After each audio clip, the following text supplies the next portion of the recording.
Charles, my husband, is something of a hopelessly devoted, slightly wild romantic.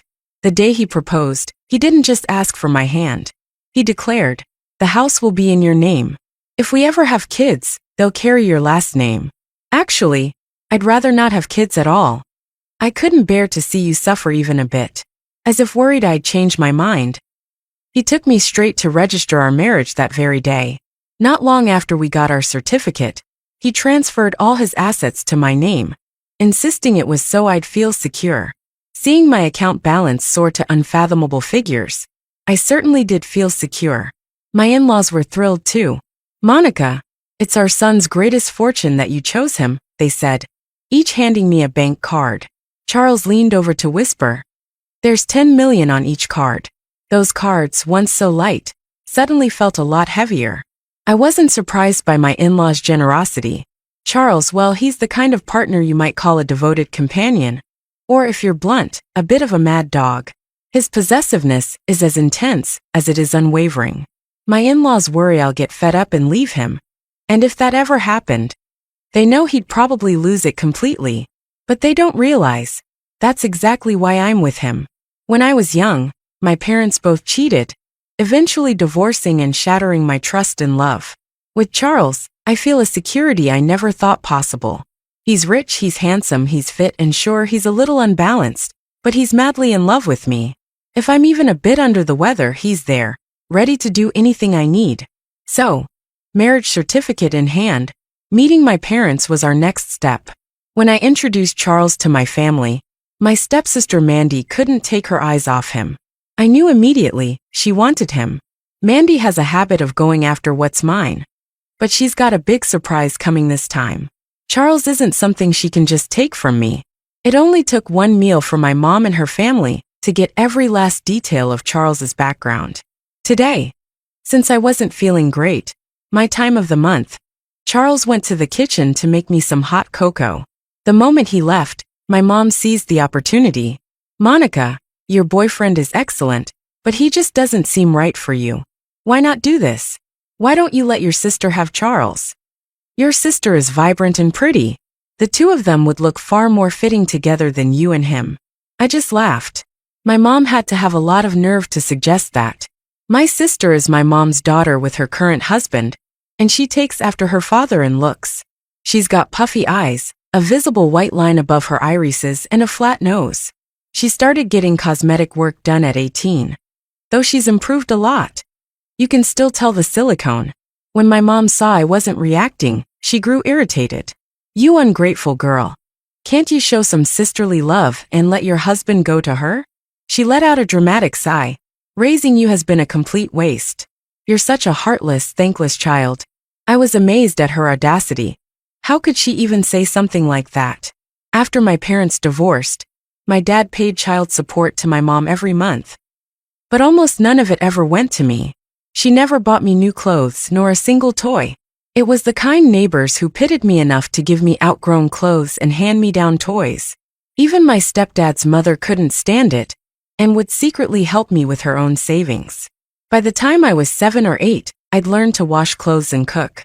As I grew older, I took summer jobs to save for my own school supplies and book fees. Everything I have now is thanks to myself. Meanwhile, my mom treated my sister and me worlds apart, showering her with affection and attention. If my sister wanted anything I had, my mom would make sure she got it. Thinking it over, my mom's absurd request didn't seem so surprising. Soon, Charles returned with my hot cocoa. My mom and sister had enough sense to shut up the moment he walked back in. "It's still a bit hot. Let me help you drink it," Charles said, gently blowing on the cocoa before bringing it close to my lips. I felt a bit embarrassed. "There are people watching. I can drink it myself." Charles raised an eyebrow, grinning smugly. "I'm feeding my wife. Who'd dare have a problem with that?" Mandy jumped in with a strained smile. "Of course we wouldn't mind. We're just happy to see you treat my sister so well. It must be nice, having such a caring man like Charles around.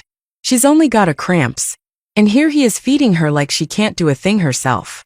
Someone might think she's broken a hand or something."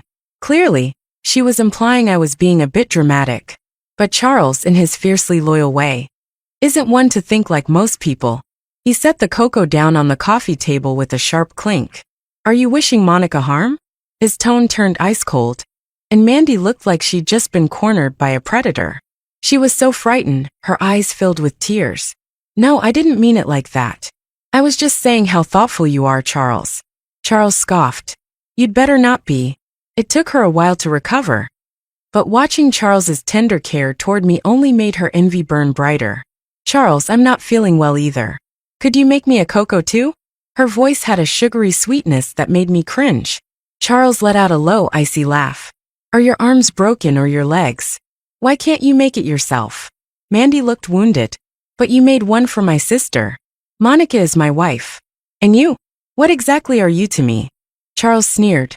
Do you really think you deserve the same? Charles's blunt response was too much for her. She ran off to her room, face hidden in her hands. Meanwhile, I savored every sip Charles fed me, thoroughly entertained by the show. After a short while, Mandy reemerged from her room, looking calm and collected. Spotting me alone in the living room, she glared at me with resentment. Don't think you're so high and mighty. Monica, I stole your design work once. I can steal your husband just as easily. Oh, feel free to try, I replied in a light-hearted tone, though my feelings were far from calm. In my first year of college, I'd dreamed of studying architecture overseas. I'd drawn up countless designs to send to a highly regarded school abroad. But Mandy stole my work, submitting it as her own. She got into the school I'd wanted so badly, and I was left behind. But without my designs, Mandy was a pretty face with nothing to show for it. She struggled and took 2 extra years just to graduate. It's been one of the greatest regrets of my life. If it weren't for the kindness Mandy's grandmother had shown me, I'd have cut ties with Mandy and her entire family long ago. So, what's this conversation about? Charles's voice suddenly sounded from behind, making Mandy jump. When she saw his relaxed expression, she smiled sweetly. Charles, I just graduated, but I haven't found a job yet. You run a design firm, right? Do you think I could intern there? Charles gave her a long, piercing look before replying evenly, of course. No problem. Oh, Charles, you're the best. I love you so much. Charles's smile barely hid his disdain. It's my pleasure. Charles knew all about how Mandy had betrayed me back then. She has no idea she's in over her head. Thinking he'd finally fallen for her charms, Mandy's face lit up with joy. Sometimes ignorance truly is bliss. The next day, Mandy arrived at work dressed up like a peacock flaunting its feathers. When Charles and I walked in, we could hear her boasting to her new colleagues. It's really hard to get a job here, but fortunately Charles and I have a special relationship, she said, sounding self-important. How special? One coworker asked, intrigued. Oh, very close, she said with a blush. Come on, don't ask. Charles is very private and doesn't want anyone knowing about us. Though she was holding back on details, she'd said enough to imply exactly what she wanted. That Charles was her boyfriend. Wow. The co-workers exchanged looks, some already losing respect for her. Charles, being the romantic obsessive that he is, had made our relationship public on my first day. Supposedly, it was to give me security, but really, he just didn't want any guys getting ideas. When we got married, Charles was so thrilled that he announced a 3-day company holiday to celebrate, promising to do it every year. Needless to say, my coworkers were grateful for that. So now, seeing Mandy flaunting herself and acting like Charles's wife, they were more than a little annoyed, though they stayed outwardly polite. Mandy, still grinning, said, so can anyone help me with this design draft? Helping me is helping yourselves, you know. It was clear she was fishing for admiration. Too bad her intentions were obvious to everyone. They just watched, and I almost felt second-hand embarrassment. Our manager Laura snorted. All right, enough of this. We don't keep dead weight here. If you can't do the work, Mandy, then get out. This was going in a very different direction than Mandy had anticipated. Her expression faltered, but she responded arrogantly, Laura, aren't you afraid Charles might hear about this? You could lose your position if he knew how you treated me. My relationship with him is closer than you think. Laura raised an eyebrow. Closer? Just how close? Dropping the act, Mandy said confidently, to be frank, I'm about to be the closest person in Boss's life. Her bold claim had everyone laughing. She looked around confused. What's so funny? Her coworkers responded. In case you didn't know, we're all very aware that the boss has a wife. Monica is leagues more talented and beautiful than you. The boss would have to be out of his mind to pick you. What? Did you think we'd actually believe this ridiculous act? Are you trying to insult our intelligence? Or are you just clueless? My colleagues were blunt and unforgiving. Tears welled up in Mandy's large eyes, looking as pitiful as she could. Unfortunately, my colleagues weren't swayed by her act at all. Seeing her like this only made them mock her harder. Oh, now you're crying? Weren't you acting tough just a minute ago? Cry a little louder, please. There's nothing more satisfying than watching a shady girl fall apart. This was a first for Mandy. She'd spent years perfecting her innocent act, becoming the quintessential toe-faced. But this was her first complete failure. Are you people even human? Mandy snapped. I'm already in tears, and instead of comforting me, you keep attacking me. My coworkers replied. Comfort you? Who do you think you are? If you're here to mess with our boss's relationship, you deserve all the pushback. That's right. This is exactly what you deserve. This was nothing like the office life Mandy had envisioned. In her mind, she would pose as Charles's girlfriend, become popular, and eventually use her proximity to seduce him. Instead, she'd only embarrassed herself, tears streaming down her face. She covered her mouth and ran for the door. Only when she reached it did she notice that Charles and I had been standing there, watching the entire time. Turns out Mandy's shamelessness was even greater than I'd imagined.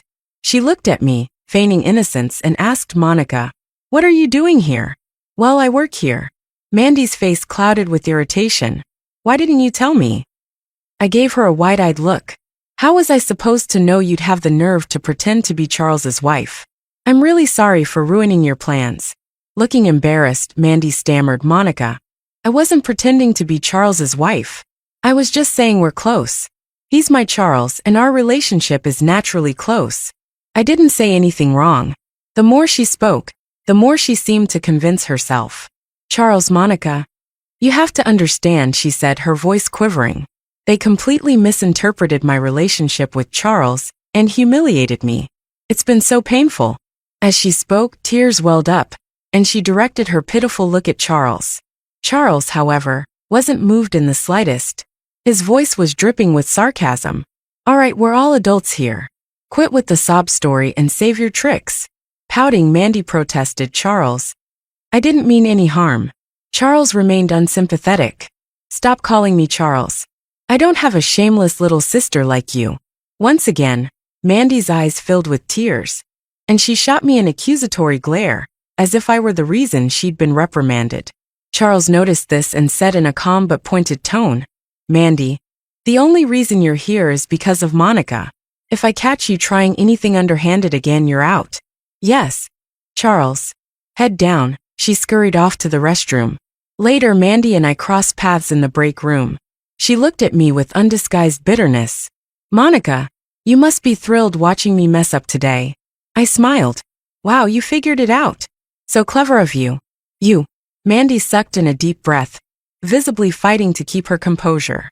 "Don't get too pleased with yourself. You think Charles loves you so much? If he did, he wouldn't have let me into the company. He's only holding back because you're around. So what are you trying to say?" With complete confidence, Mandy replied, "I'll get Charles in the end. Just like when we were kids. If I wanted something of yours, I always got it." Her confidence genuinely amused me. I stayed smiling. "You might want to worry about doing your job before trying to seduce Charles." The look on her face turned sour. Worse than when Charles had scolded her. Her big plan had been to pose as Charles's partner, bask in admiration, breeze through work, and focus solely on getting close to Charles. Instead, things had backfired. Her colleagues saw through her instantly. And on top of that, she'd spent college partying, graduating 2 years late with hardly any actual skills. In just one morning, she'd already made multiple mistakes and had been reprimanded several times by her manager, Laura. The little schemer had turned into a miserable office rookie. Right then, Laura appeared. "Mandy, are those documents I asked you to copy done yet? And here you are standing around chatting?" Mandy looked at her like a mouse seeing a cat. I'll get right on it. After she scurried off, Laura turned to me. Monica, don't worry. We're all keeping an eye on her. She won't get a single chance to put moves on the boss. Thanks, Laura. But as it turned out, it didn't take long for Mandy to find an opportunity to try her charms on Charles again. During lunch break, Mandy took advantage of the quiet, with everyone resting, to sneak into Charles's office, a fresh cup of coffee in hand. Charles was by the floor-to-ceiling windows, talking on the phone. When he noticed her, he rubbed his brow. Who said you could come in here? Mandy, acting oblivious to his irritation, said, Charles, you've been working through lunch. You must be exhausted. Here, have some coffee to help you recharge. Charles's expression hardened. Did Laura not tell you? You're not allowed in my office without permission. Now leave. Charles, I'm just looking out for you. I said. Leave. His tone was icy. Fine, she relented, putting on a compliant face. I'll just leave the coffee here. Don't forget to drink it. On the surface, she looked obedient, but obedient wasn't exactly her style. She took only a few steps toward the door before letting out a staged gasp. Oh no, Charles, I think I twisted my ankle. She fell toward him in exaggerated distress. Charles took one glance and casually stepped back, thrown off balance. Mandy landed with a thud, her fake cry instantly becoming one of real pain. I was napping in the lounge attached to Charles's office, and her voice woke me. Opening the door, I stepped out just in time to catch the whole scene. Charles, Mandy complained. Why didn't you catch me? You let me get hurt. Without missing a beat, Charles replied, I'm a bit of a germaphobe. Now, would you kindly get out of my office? Mandy extended a hand, like she wanted him to help her up. Charles, my foot really hurts. Won't you help me up? Charles gave her a slight smirk. Help you up? Thinking he was finally giving in, Mandy nodded quickly. Yes, Charles, please. Charles stepped over and looked down at her. Mandy, rather than using my hands to pick you up, I'd prefer to use my foot to kick you out. So, are you leaving on your own? Or do I need to help you along? I couldn't help it, I burst out laughing. Charles looked over, noticing I was awake. He shot Mandy an irritated glance. You woke Monica up. Mandy looked bewildered. Is that really the focus here? She'd just fallen, and there she was sprawled on the floor. But she felt it. The chilling focus in Charles's gaze, sharp and cold, like a snake coiled and ready to strike. Some survival instinct took over, and Mandy stumbled to her feet, scrambling out of the office as fast as she could. Charles pulled me into his arms, resting his chin on my shoulder like a spoiled cat. Monica, my dear sister is such a nuisance. She's exhausting to deal with. I ran my fingers through his soft black hair. You know, you could just fire her. No way. I still owe her a bit of payback. Without her, the show I've set up won't go on. But his warm breath tickled my shoulder and neck, sending a shiver through me as he whispered, Monica, tonight you'll have to make it up to me. I felt my cheeks heat, uncertain whether it was his words or the warmth of his breath that made me blush. I playfully nudged his shoulder. Aren't you supposed to be tired? If you are, maybe you should actually rest. He pressed a soft kiss to my forehead, his eyes filled with warmth. When I'm with you, I'm never tired. I might be, though. After he'd kept me up last night, my back was still sore, and I'd even ended up late to work this morning. Thankfully, as the boss's wife, nobody would dare hold it against me or dock my pay. After Mandy's mishap, she kept to herself for a while. About a month later, it was time for the company's annual retreat. Our retreats are low-key. We choose a travel spot, and the company covers the flight, hotel, and gives us a travel allowance. Once we get there, we take a group photo, and then everyone is free to do whatever they want. This time we picked an island. True to form, after the group photo, everyone went their own way. Charles, Monica, can I be along with you too? Mandy bit her lip, putting on a helpless look. I don't know this place, and it's making me a little nervous. Charles and I were just about to hit up a local seafood market when Mandy showed up, determined to third wheel. Are you really scared? Mandy nodded earnestly. Charles called over his assistant. Laura, book Mandy a ticket home. That way, she won't have to feel so nervous here. Mandy panicked. Charles, That's not what I meant. I just want to be with you. You're so protective. I feel much safer with you. She shot me a quick look, then in her delicate voice added, sis, can't you let Charles agree? Or are you so selfish you'd leave me at risk just for a bit of alone time with him? I didn't respond, just threw a smirk in Charles's direction. If she wanted to drive a wedge between us, she'd have to see if Charles would play along. Predictably, Charles's tone turned cold. Mandy, I want alone time with Monica. If you interrupt us again, I'll be happy to show you just how dangerous things can get. Seeing the icy look in his eyes, Mandy quickly shook her head. Never mind, I'll be fine on my own. I wouldn't want to intrude. Once she left, Charles and I finally had our peace and freedom to enjoy our time. We went to the seafood market, picked out some fresh catches, and had them cooked right at a nearby stall. I didn't cook it, but I'd picked it out myself, so eating it gave me a strange sense of pride. We enjoyed every bite.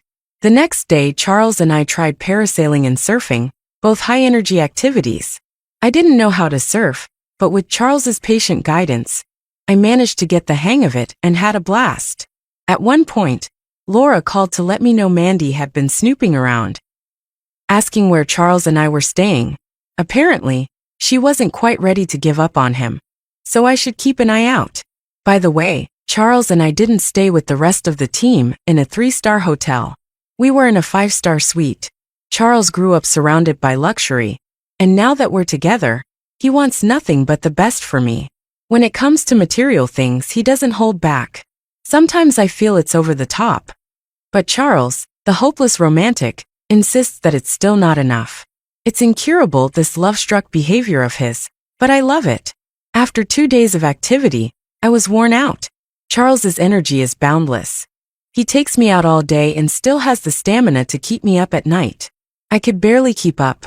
By the 3rd day, I slept in until noon, had a light bite, and went back to bed. That evening, I snuck off to the spa for a massage.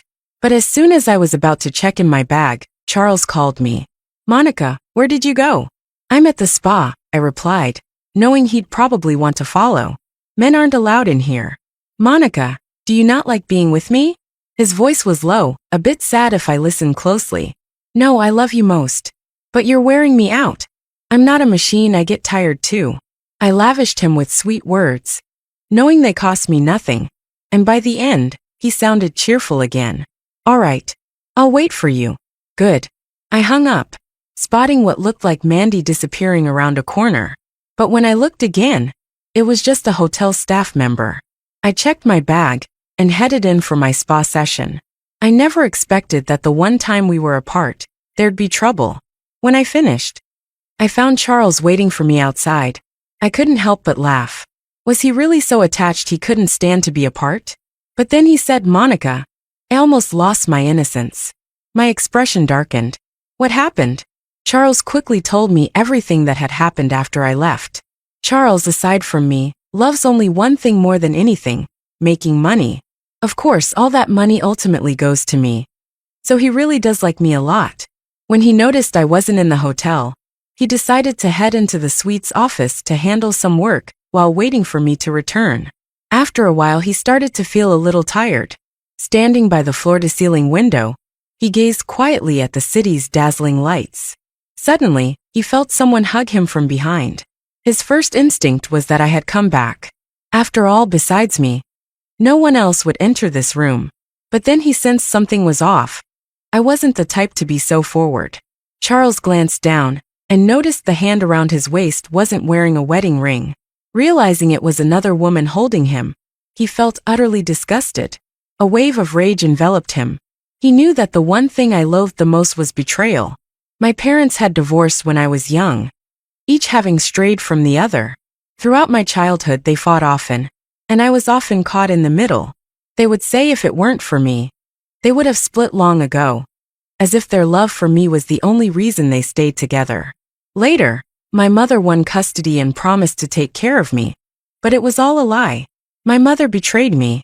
From an early age, I grew averse to the idea of marriage. I believed it was an unnatural construct, a cycle of love, boredom, infidelity, endless arguments, and eventual separation. It wasn't until I met Charles, this lovesick fool, that I began to think about being in a relationship. To put it bluntly, he was like a moth drawn to a flame, passionately and recklessly approaching me, willing to give everything. Of course, I loved him, but if he ever betrayed me, I would leave without a second thought. Charles knew that if I witnessed this scene, I would surely resent him. The one thing he couldn't bear was the thought of me leaving him. He despised the woman trying to seduce him and ruin our relationship. Without hesitation, he snapped the woman's wrist. In the next instant, a piercing scream filled the air. Turning around, Charles saw Mandy. She was wearing a bathrobe, clearly indicating her intentions, with nothing underneath. Mandy's face twisted in pain as cold sweat rolled down her forehead, staring at the hand Charles had just broken. The hand hung limply, and even the slightest touch sent stabbing pain through her. "Of course it's you." Charles narrowed his eyes dangerously. "How did you get in here?" At that moment, all of Mandy's affection for him had evaporated. Her face turned pale, and her voice trembled. I took Monica's room card." "Where is Monica? What did you do to her?" At his question, Mandy broke down. He had just broken her hand, and yet he was still worried about my safety. But the cold, icy look in Charles's eyes made her unable to lie. "I didn't do anything to her. I just took the room card from her locker. I saw the password when she entered it." Mandy trembled as Charles took a step closer, her voice thick with tears. "Don't come near me," Charles replied coldly, "then get out." Feeling a rush of relief, Mandy hurriedly scrambled away. Charles caught a whiff of Mandy's perfume mixed with his own scent. He went straight to the bathroom to wash it all off, tossing away the clothes she had touched, feeling a bit better afterward. Thinking of that disgusting scene, Charles was desperate to see me now. That's why he couldn't wait to find me. Charles wrapped his arms around me, inhaling deeply at my neck. "You smell wonderful." "My wife." I nuzzled against his soft cheek. "You smell good too." A flicker of disgust crossed Charles's face. I used a lot of body wash to wash away that overpowering perfume scent Mandy left on me. He continued, "I broke one of Mandy's hands, so your mother will definitely come looking for you. If she calls, you don't need to answer. I'll take care of it." "All right." Honestly, having Charles by my side gives me an incredible sense of security. He feels like a sturdy tree, protecting me from all the storms outside, letting me concentrate on my design work. Recently, a company expressed interest in my private museum design. We're currently in contract negotiations, and if everything goes smoothly, my designs will come to life. I've never felt this before, but just imagining it brings me such joy. I also thought back to the study abroad opportunity that Mandy had taken from me. If I had gone abroad, I would have absorbed a wealth of diverse knowledge, and perhaps my dreams would have been realized much sooner. There's always a tinge of regret in my heart, but life is a balance of gains and losses. If I had studied abroad, I wouldn't have had the chance to reconnect with Charles, fall in love with him and marry him. Indeed, I've known Charles for quite a while. I first met Charles in my second year of high school. He had just transferred to our school and had recently broken his leg in a motorcycle accident. At that time, my mother was pressuring me to drop out of school and marry an old man over 20 years my senior, just to get the tens of thousands in bride price. When I refused, she let that old man into my room one night, and I held a knife to my neck. He was scared of the potential consequences, and that's when the matter was temporarily shelved. During that period, Charles was a rebellious teenager. He despised his parents, believing they cared only about money and not about him. Even after his injury, they were busy conducting business overseas, never bothering to visit him, and only sent a nanny to look after him. Noticing that Charles needed someone to take care of him at school, I stepped forward to help. When he asked what I wanted, I mentioned I wanted to stay at his place. He agreed. However, staying at his home was something I wasn't ready for at that time. Charles had a reputation for being moody and withdrawn, but in truth, he was quite easygoing and never made things difficult for anyone. Eventually, after Charles's leg healed, he didn't ask me to leave. This was perfect for me, and I stayed at his house until I graduated from high school. We were both young and craving love, finding solace in each other as we navigated through challenging times together. After high school, he went abroad for studies while I attended university in another province. He kept in touch regularly, but as I was busy working to make ends meet, we gradually lost contact. He had sent me money before, but I felt too embarrassed to accept any more after everything he had already done for me. It wasn't until after I graduated from university that I reconnected with him when he returned to the country. With his enthusiastic pursuit, we naturally fell in love and eventually got married. Just as Charles anticipated, my mom called the next day, ready to confront me with her anger. Charles took the phone and went into the study. I had no idea what he told her. When my mom spoke to me again, her tone had completely changed to one of politeness. She told me to enjoy myself and not to worry about Mandy's injury. She would be fine in a few months. I was curious about what Charles had said to her, as my mom hadn't treated me this nicely in the past 2 years. Charles was open about it. He told me he had installed surveillance in the study. He didn't mind letting others see what kind of person her daughter was. He also mentioned that Mandy had struggled to find a suitable job since graduation. He had plenty of ways to ensure she would never be able to find work. Being a caring mother, my mom naturally treated me with newfound respect. You really did install surveillance in the study? No, that was in the hotel. I installed surveillance at the hotel. Isn't that a bit creepy? Charles replied, but I bet your mother wouldn't dare to doubt it. That was certainly the case. My mom was so fond of Mandy that she couldn't bear to let her experience any hardship from the outside world. In a way, Mandy had also been spoiled by my mom. After recovering at home for 2 months, Mandy shamelessly returned to the office. It wasn't that she still harbored feelings for Charles. After her humiliating experience with him, she was eager to keep her distance. The reality was that she couldn't find a job. With only a handful of design firms in the city, she had already worked at all of them. Initially, they had high hopes for her because of her impressive qualifications. But once they saw the awful design drafts she produced, they all let her go.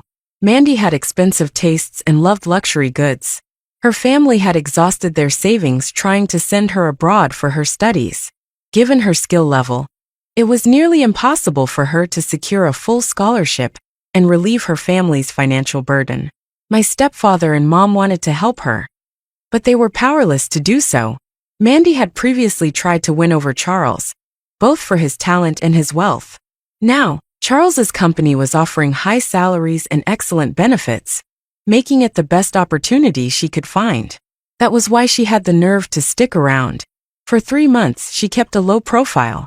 But of course, not causing trouble was against her nature.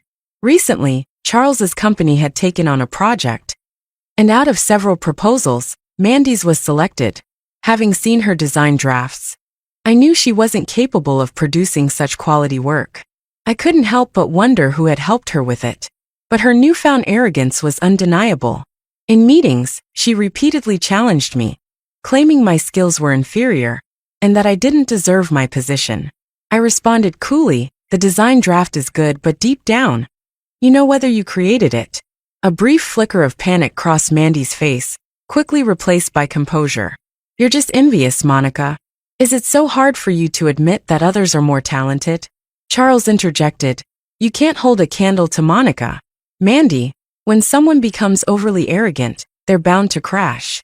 Mandy wanted to retort, but fell silent when she met his cold gaze. Later, I voiced my concerns to Charles. The draft is impressive, but we both know her true capabilities. If she had someone else do the work, that's one thing. But if she stole it and it gets found out, our company could face serious repercussions. After all, she has a history. I know she stole it, and I know who it was from. I was taken aback. You know, Charles informed me that he had already done his homework. Years ago, Mandy stole my design drafts. When she went abroad to study, her thesis was so poorly executed that she nearly failed to graduate. But her father had a distant relative who was a professor and happened to teach that course. So her father shelled out a hefty sum to buy one of his students' work to pass off as Mandy's thesis, enabling her to graduate successfully. I was taken aback.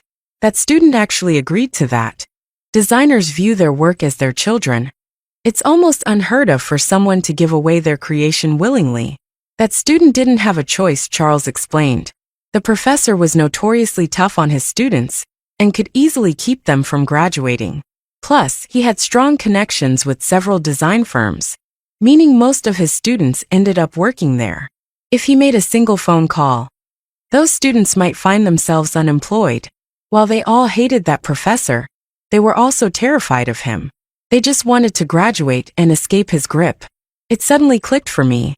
So, the design draft Mandy submitted this time was also purchased from that professor by her father. Exactly. That unfortunate student is actually the son of my parents' friend. My eyes lit up. You plan to see both that unscrupulous professor and Mandy face consequences? Exactly.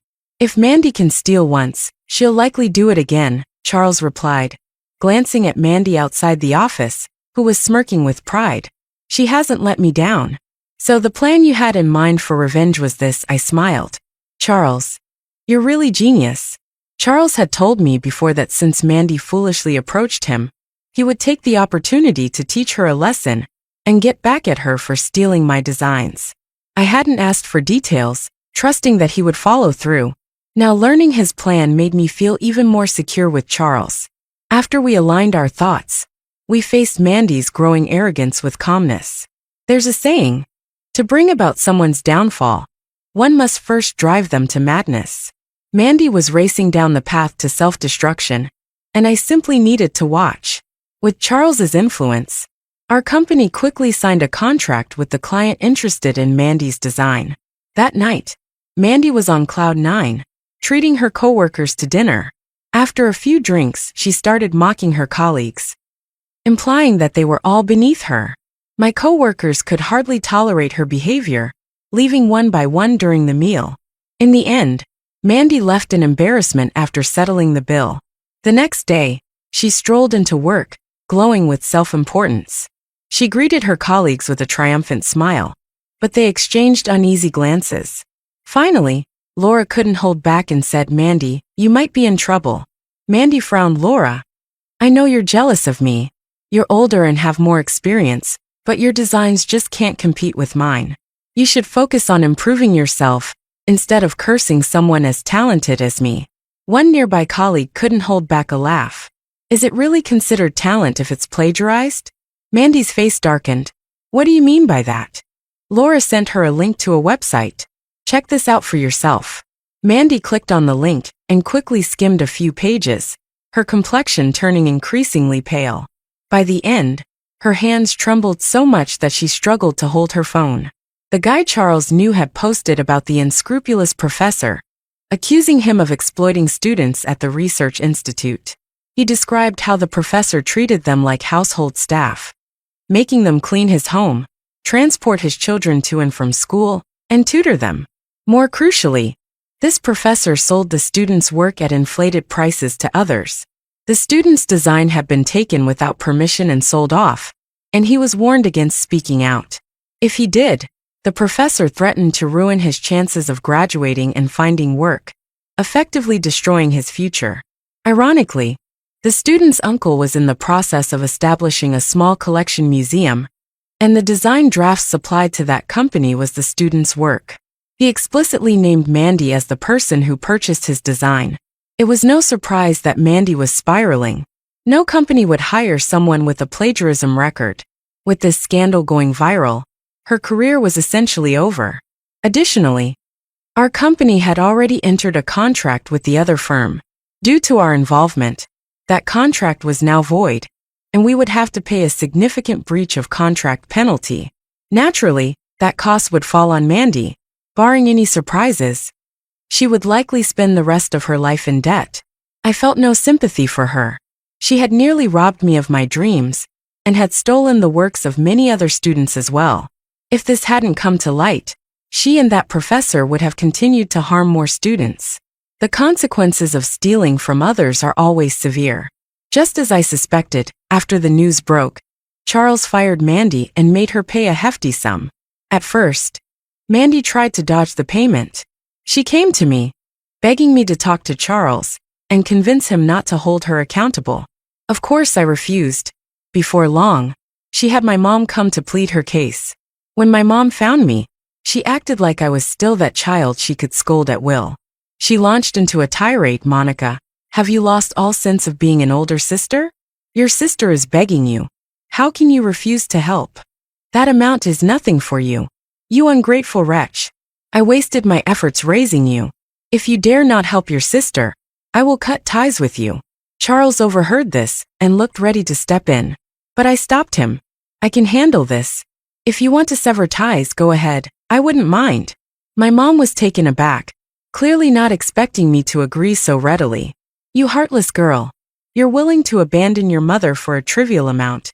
That's something I could ask you. What kind of mother are you? Have you ever taken care of me? You fought tooth and nail for custody, promising to treat me well, but how did you really do it? Did you care for me?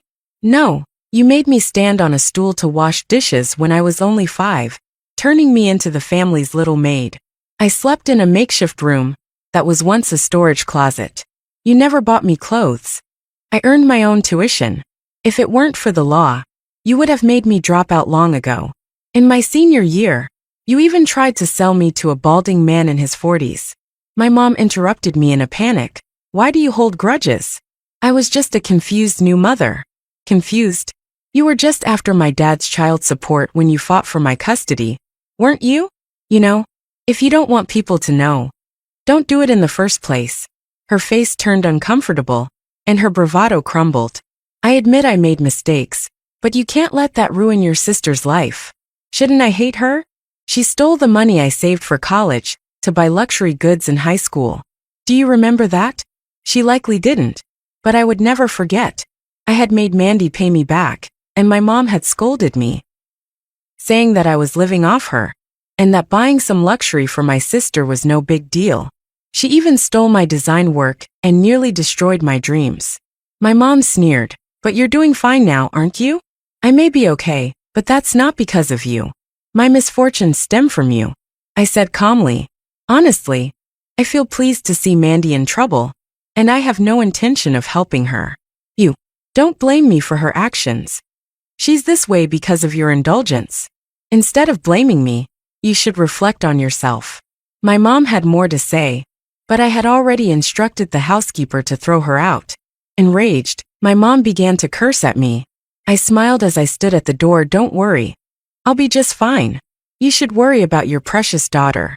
With that massive debt, your family can't even afford to sell the house, right? My mom's face went pale. I went back inside, and Charles said nothing. He just hugged me. I smiled and said, baby, I'm not sad about cutting ties with her. In fact, I feel a huge sense of relief. I've wanted to do this for a long time.